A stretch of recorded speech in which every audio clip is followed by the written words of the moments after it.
Oke, akhirnya perkembangannya lebih lanjut. Orang merasa tidak cukup lagi melukis 2 dimensi di kanvas. Orang merasa harus menggarap ruang, space, menginstalasi tertentu ya, menata benda-benda tertentu. Itulah instalasi. Itu seni instalasi. Menata benda-benda. Ya, apapun bisa disebut instalasi, tapi tentu menata ruang, menata benda-benda di dalam ruang tentu dengan maksud tertentu. Kita coba lihat. Nah, kayak gini-gini. Ini bukan sekedar patung atau apa ya, sebutnya seni instalasi. Ada ruang di situ, ada cahaya, ada. Bahkan kalaupun kita misalnya menata sepatu di sini gitu ya, dijejer-jejer terus sampai sana gitu, terus sampai itu instalasi sudah. Ada maksud tertentu gitu. Entah kita bicara mau tentang jejak seseorang atau apalah. Terus dari Joseph Beuys, awalnya yang mengawali beginian ini adalah Joseph Beuys ini.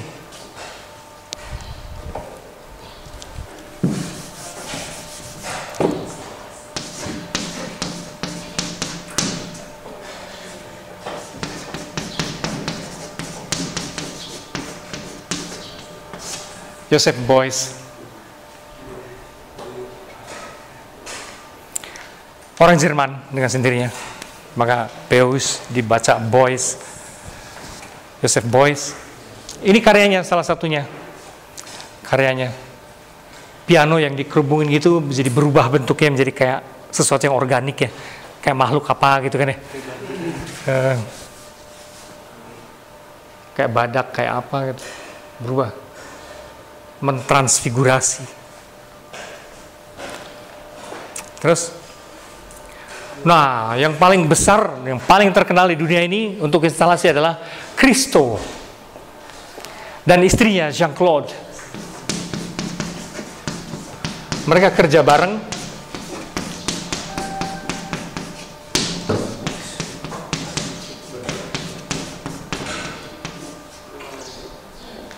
Suami istri ini kompakan bekerja bareng membuat proyek-proyek raksasa dan tidak masuk akal.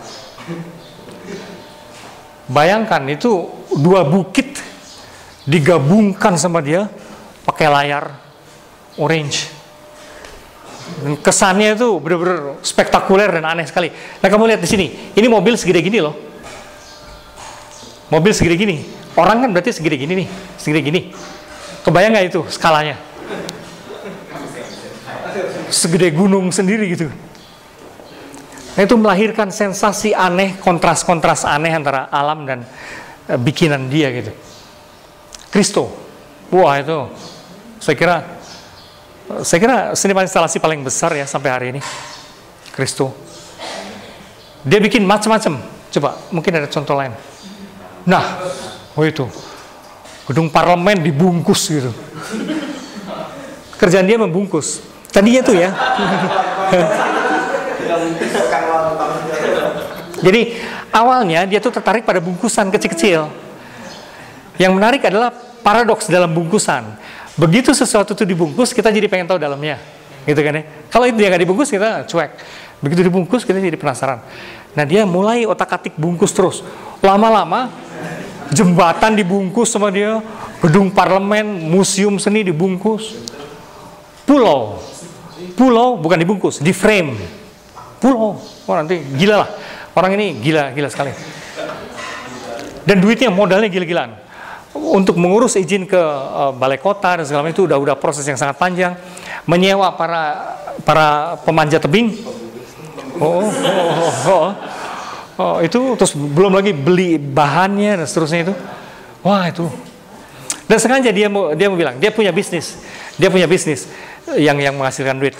Dia mau bilang, ketika semua orang begitu menyimpan uangnya rapi-rapi untuk segala hal yang lain, gua buang untuk seni karena seni itu penting, gitu loh. Jadi miliaran selalu proyeknya. Memang ada sponsor juga sebagian, tapi dia mau kasih lihat yang berharga itu tidak hanya benda-benda selalu, tapi persepsi kita atas alam dan segala itu juga berharga untuk diakalin. Terus Nah, ini dia. Awalnya dia tuh gini, tertarik pada bungkusan begituan itu, dia selalu penasaran gitu ya. Lama-lama dong, suatu kastil dan apa dibungkus, jembatan ini dibungkus sama dia, rapi sekali. Akhirnya pulau di frame, mengerikan sekali. Bayangkan, orang segede apa dan ini berapa plastik, berapa ini dia mesti beli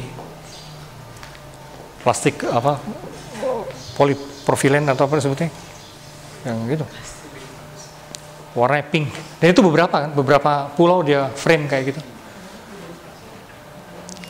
Paling fantastis, Kristo seniman instalasi paling fantastis. Ini baru, kamu lihat sendiri, tidak pernah kepikir tadi kamu membayangkan seni itu lukisan kan? Atau patung ketika ke Nyoman-Warte. Ini sama sekali bukan itu. Sama sekali bukan itu. Itu entah apa, ini instalasi. Terus, ini Mariko Mori, instalasi juga dari Jepang.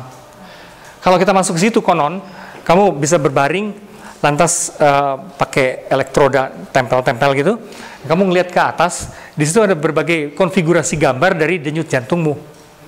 Jadi denyut jantungmu akan melahirkan getaran, getaran itu melahirkan citraan. Jadi kalau depan wah kamu ngelihat itu musik dari dan gambar dari untuk denyut jantungmu. Ya, kalau masuk ini Jepang ya, high tech-nya.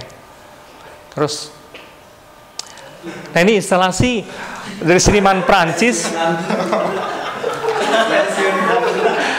Dia disuruh, seorang seniman Prancis disuruh melukiskan, temanya adalah Amerika.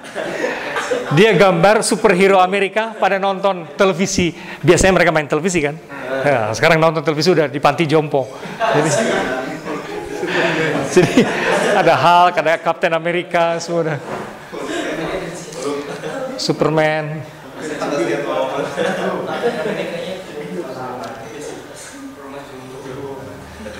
Rumah jompo.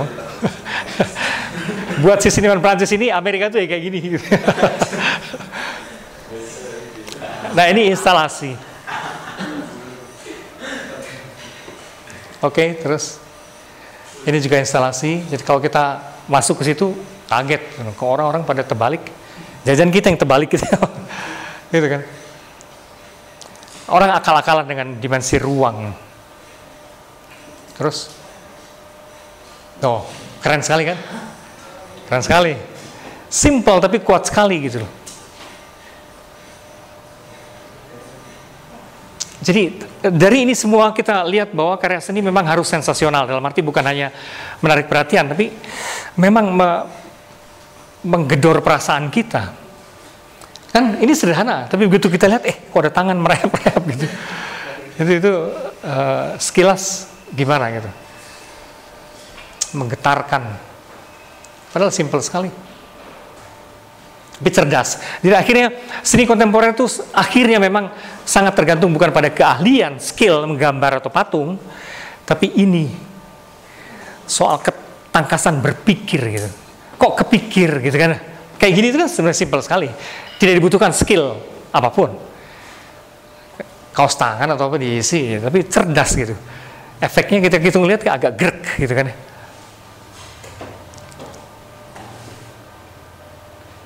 Lagi. Oke, ini Heri Dono, seniman Indonesia yang bereputasi internasional.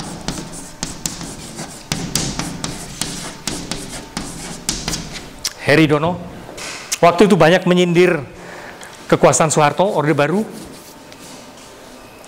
dengan cara gaya wayang dan teknologi yang sangat sederhana. Ini pakai blender gitu. Sini wayang-wayang, kalau kita pejet di sini dia berkelotak semua. Ini yang Pak Harto. Seakan-akan semua pemikiran itu semua dikendalikan oleh seorang yang satu itu, gitu loh. Berikut performance art. Nah ini perkembangan lain lagi.